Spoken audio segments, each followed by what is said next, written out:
Hello and welcome to another show of Expat Living. And today we're talking about the martial arts scene in Ho Chi Minh City. Among the martial arts that have been introduced to Vietnam and has become popular, Katori Shinto-ryu, originated from Japan, is one. And the one who introduces this art to Vietnam is Malte Stockhoff, a Dutch expat. And we'll meet him in one of his evening classes in District 1.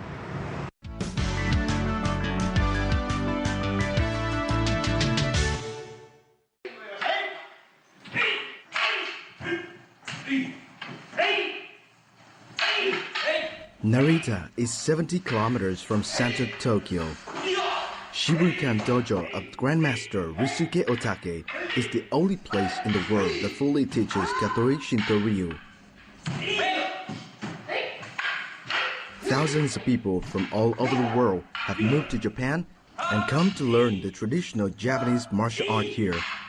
And the fame of this martial art has gone beyond the Japanese border, reaching different countries around the world. And in Vietnam, there is one such place where people can come to learn the art. One Dutch man brought martial art to Vietnam not long ago.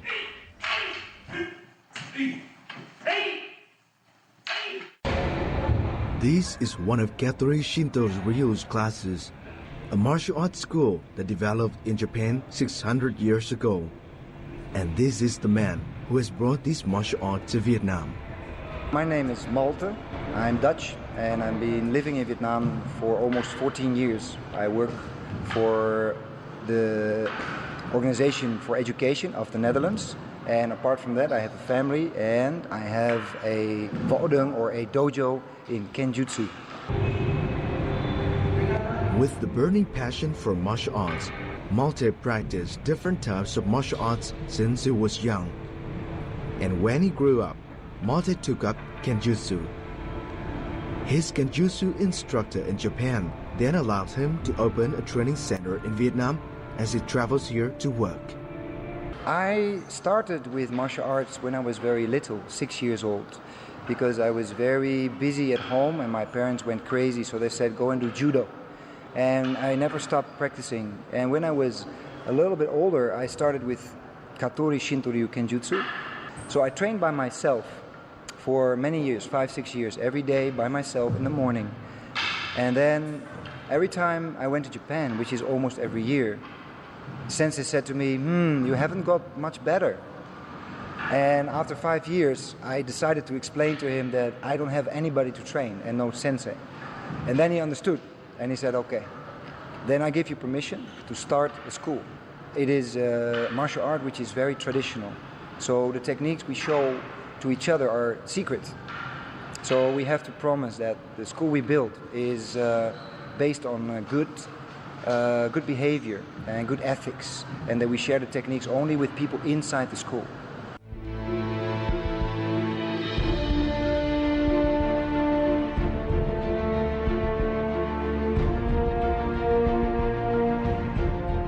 Kenjutsu School Tenshin Shoden Katori Shinto-ryu is one of the oldest extant Japanese martial arts.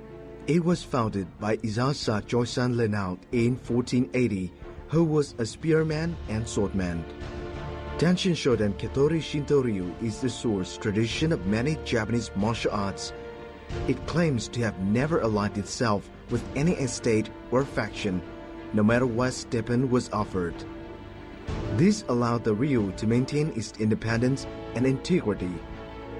In 1960, the school received the first ever intangible cultural asset designation given to a martial art.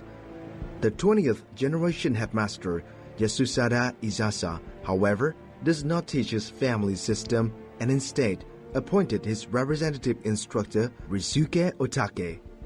Most trainees who join the school have to strictly follow the 4 articles of an ethical agreement. Anyone violating this will be punished by the deity of martial arts. The agreement is sealed in blood. Katori Shinto-ryu was brought into Vietnam in March 2012 by Malte Stockhoff. Being a foreigner, introducing a foreign martial art to Vietnam, Malte faced a lot of difficulties.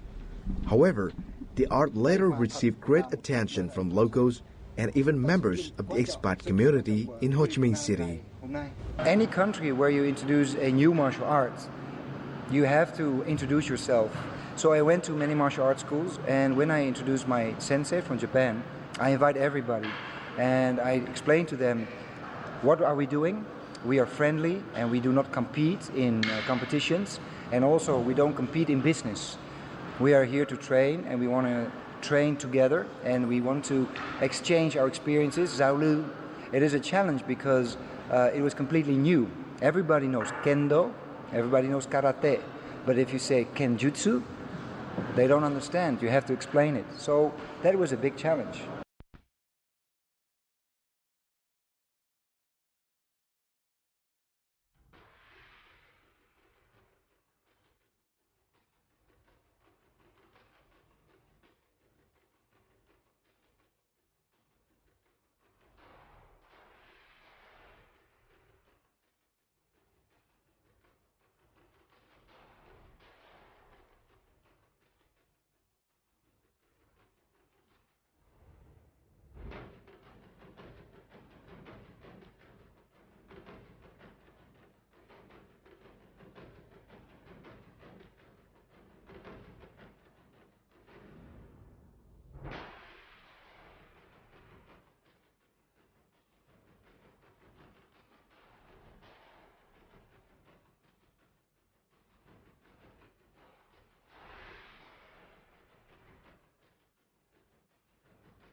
After officially introducing Kenjutsu into Vietnam, Malte had to find a place to start training with his students.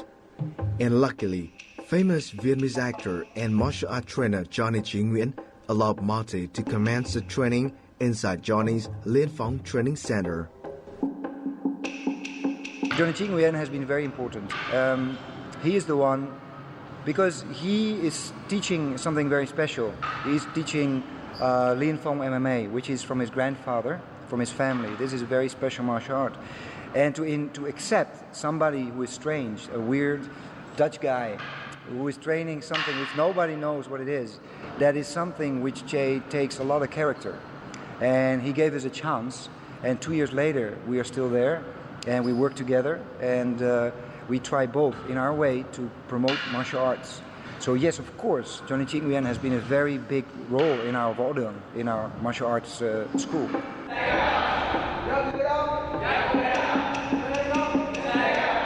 From the first classes in the Liên Phong Training Center, Malte now has classes all weeks in 2 other venues, both located in Ho Chi Minh City's District 1. From a few people at first, his club now receives dozens of members of different ages, sexes, and social strata. But all of them do show huge passion for the art. It's very interesting. We have a lot of girls. We have a lot of young professionals. We have people from different countries. So it's a very wide range of people. We have people who have a financial, very stable situation, and we have people who are still studying and have no money. So everybody can join. And we have many martial artists here who come from another school, like boxing or MMA or Viet Võ Đạo. So, and even Kendoka, they come here and train with us. Brian is a new expat in town since he transferred his job to Ho Chi Minh City. Hearing about Katori Shinto-ryu, he did some research about the art and then decided to join the club. And after receiving training from Malte at the school, he hasn't regretted his decision. Well, the training's intensive for sure. We do 3 hours many times a week. And the idea is pure focus training. And you're on mentally and physically all the time. And this is all, again, about improvement. And everybody we train with here are fantastic. Everyone trains 125%. And Malte Sensei, he's a fantastic gentleman. He is a tactician in the martial arts. and he wants to improve, and he wants us to improve for ourselves as much as Katori Shinto-ryu, the school. The martial art also received great attention from many Vietnamese trainees as well. Em biết tới môn Katori Shinto-ryu giống như một cơ duyên. Thì khoảng 2 năm trước thì em có ý định tìm để học một cái môn võ truyền thống của Nhật Bản. Thì tình cờ thì em tìm được trên web của Liên Phong là võ đường của diễn viên Johnny Trí Nguyễn. Thì lúc đó mới mở lớp kiếp gỗ samurai của Katori Shinto-ryu. Thì em tới đăng ký đi tập thử.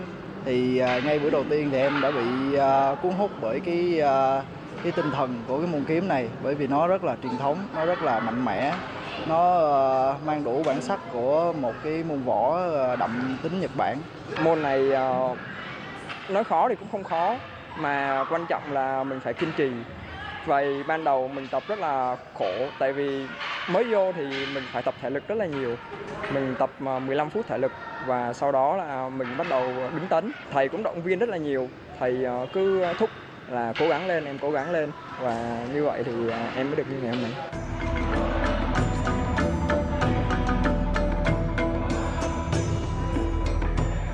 Trainees have to spend a lot of time practicing the basic techniques. It could take years to master all those techniques and move on to more difficult skills. Kenjutsu training includes different weapons beside the sword, such as halberd, spear, staff, throwing blade, and sword drawing art. However, here, not many trainees can learn all the arts. Apart from some who have learned the halberd, most of the trainees only practice with sword.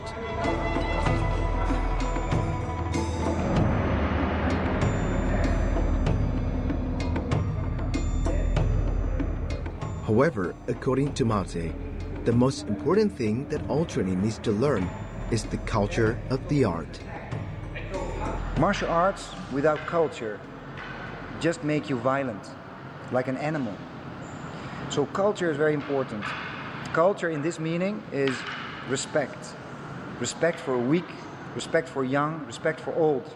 And also remember, where does the martial art come from? In Vietnam we have a saying, there is a saying, ăn quả nhớ kẻ trồng cây. When you eat the fruit, remember who planted the tree. So we are grateful for the people who went before us. We are grateful for sensei in Japan. We are grateful, the young students are grateful for the older students, because without them, they cannot be here. So there are many values that are instilled. Otherwise, the martial art is empty and it's just hitting. After years of learning, some Vietnamese students have now reached a fairly high level. Some of them have been highly valued by Japanese instructors. Malte is proud that when he took his students to Japan, his instructor remembers Malte's students by name.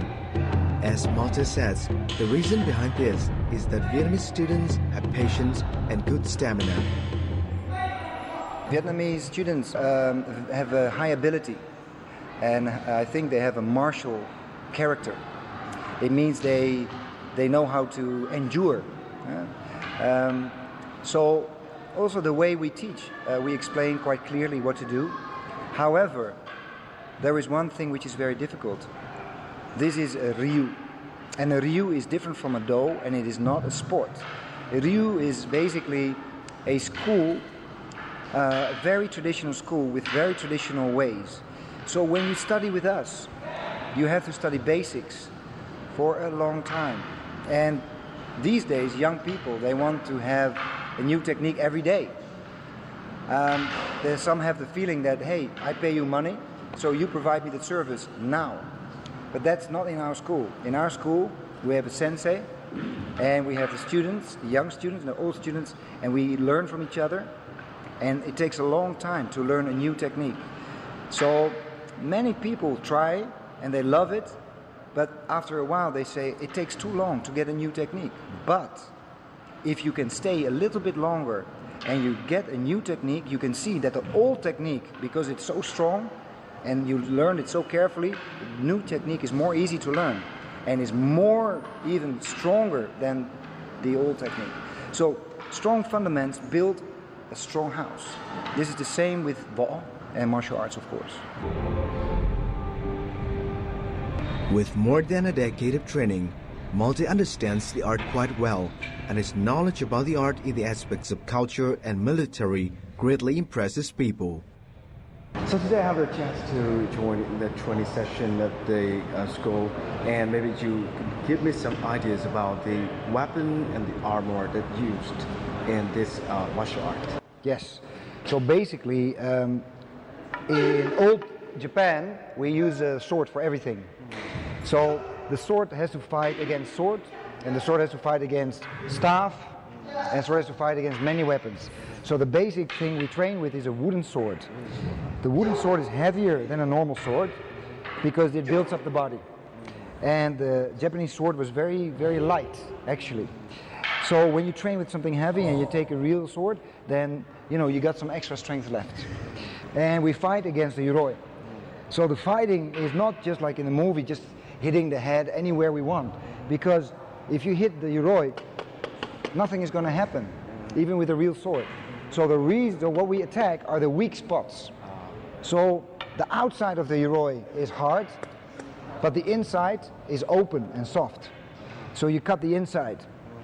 But the point is, even the inside is just those positions. At those positions you got the main arteries, as you can see. So if you cut here or there, it's over. 20 seconds. Also, the attack must be very precise because you attack spots. Yes. You're hitting everywhere. No, if I just hit like this and like this, nothing happens. Even if I hit very hard, nothing happens. So I have to attack inside and very precisely in here. Then something happens. But if I miss, it's over and he can counter-attack. So very precise. From here, inside, boom, hut, bam. Okay, so great. Thank you very much for giving some basic information. Very basic. This martial art. Thank you very much for your interest. With great determination, Malte, together with his students, have successfully maintained the development of the art in Vietnam. As time goes by, the art is more known and practiced by locals and expats alike. And for now, Malte starts to think about handing over the future of the art to the Vietnamese.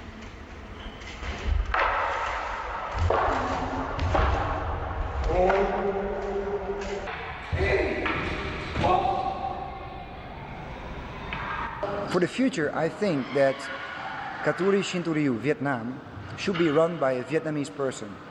So Sensei in Japan and me, we are discussing who it will be, because I think in Vietnam, it should not be a Dutch national running it, but should be Vietnamese. Katori Vietnam will develop in quality, not so much in quantity, because we don't need new students. Anybody who wants to join is welcome, but we will not go look for you. If you want to join, our door is open, but we are not marketing anymore. If you want to join, we'll try to make you very good, and if you want to leave, that's good too. Everything is free in that sense. You're free to come and go. So we are looking for quality. We want to create a strong Katori Shinto-ryu with Vietnamese people running this and strengthening the relationship with Japan, Japanese people in Vietnam and also in Japan. This is about cultural exchange through martial art. It's now his 14th year in Vietnam for Malte. He has a family, a good job, and freedom to do what he is passionate about. And he hopes that what he builds here can benefit the Vietnamese physically and spiritually, connecting the people of Japan and Vietnam even when he leaves.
In our timeout segment this week, we're going to visit to the central coastal city of Nha Trang.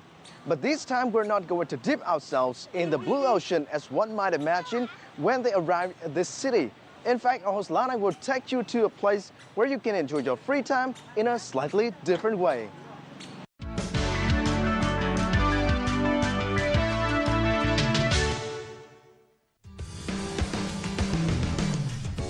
Ranked one of the 29 most beautiful bays in the world, Nha Trang is a popular destination among beach lovers. The city's nearly 20 islands offer extraordinary sea and island experiences with amazing arrays of sights and activities.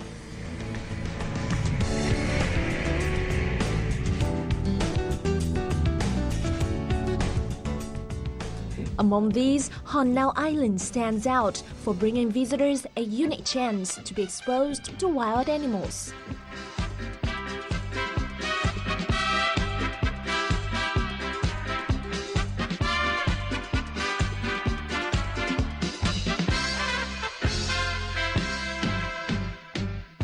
It's very nice to see you again. Now today we'll be spending our time out in a rather unusual yet interesting attraction here in Nha Trang City. While the place is locally known as Lao Island, but more famously known to visitors as the Monkey Island. So let's go check it out. Now let's go to discover your home, shall we? Hòn Lao or Monkey Island is located about 30 kilometers north of Nha Trang and can only be accessed by boat. The island is home to nearly 1,200 monkeys of three main Asian monkey species, which are free to roam anywhere on the island. Ở đây thì được nuôi từ năm 1983, và đây là một trong những cái chương trình mà hợp tác giữa các nhà khoa học Việt Nam và Liên Xô cũ nuôi khỉ để lấy khỉ và cái tính chất phục vụ là thử nghiệm và nghiên cứu một số công trình khoa học liên quan tới vaccine cho con người á. Thì tới năm 1991 thì vì cái biến cố chính trị của Đông Âu cũ thì bây giờ Liên bang Xô Viết cũ thì mới tách ra các nước khác, và bây giờ trở thành Liên bang Nga ngày hôm nay thì cái chương trình này thì nó bị dừng lại, và lúc đó thì 250 con khỉ trên này trước đây được phục vụ chính cho cái mục đích là nuôi để nghiên cứu học, thì bây giờ không còn tồn tại trên cái lĩnh vực là nuôi để nghiên cứu học nữa, mà bây giờ chỉ tồn tại mang trên cái lĩnh vực là nuôi khỉ để sinh thái để phục vụ du khách khi tới tham quan đảo khỉ mà thôi. The island has two main areas. The one near the shore is for visitors to enjoy a wide range of recreational activities, just like the other islands in the bay. But what draws visitors to this island is the island's central area where the wild monkeys reside. The main activities here is feeding the monkeys, a seemingly simple yet very interesting and sometimes chaotic experiences for many visitors. I've never seen this many monkeys in my life before. I thought that such a place where people and wild monkeys can live peacefully together like this no longer exists in the world. So I'm really amazed coming here and being surrounded by the monkeys. I can't stop feeding them and I enjoy it very much. But really, how can they instantly digest that huge amount of food hundreds of visitors feed them every day?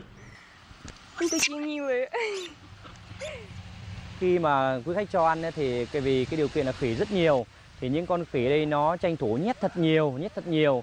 Thì hay nói vui với quý khách đó chính là ở dưới đó sẽ là những cái ngân hàng dự trữ thức ăn, nhưng thực sự đó là những cái cổ họng nó có độ giãn nở rất lớn. Khi sau đó cho ăn xong thì nó sẽ lên cây và ngồi một cách rất thảnh thơi, vác con tay của mình đẩy từng cái hạt một lên để ngồi nhai một cách rất thảnh thơi.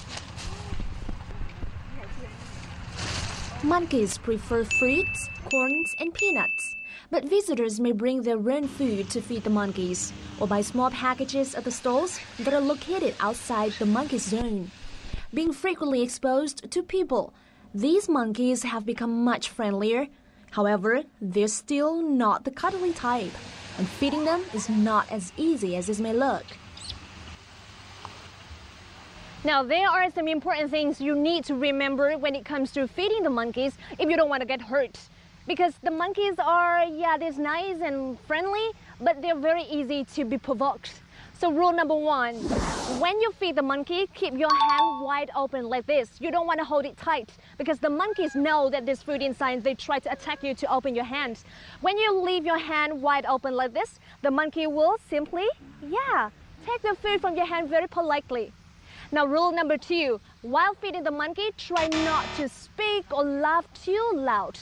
In that way, you might scare them, and believe me, you don't want to scare them because in the end, they will scare you back. Now, the third thing you need to remember is that do not give the whole big bag of food to your children to feed the monkey because the monkey are more likely to attack children than adults. So if your kids like to feed the monkeys, you can give them a little food and show them rule number 1. Hey, good? I ran now. Good boy. That's it. Now, keeping these simple rules in mind, you're now ready to have a fun day out with the monkeys.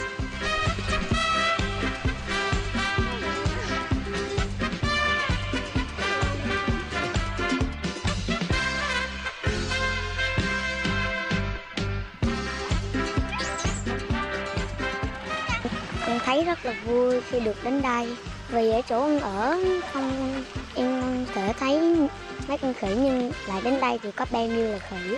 Vì em thích của những chú khỉ là chúng hay chịu cây giỏi, thông minh, ăn hay giật rồi.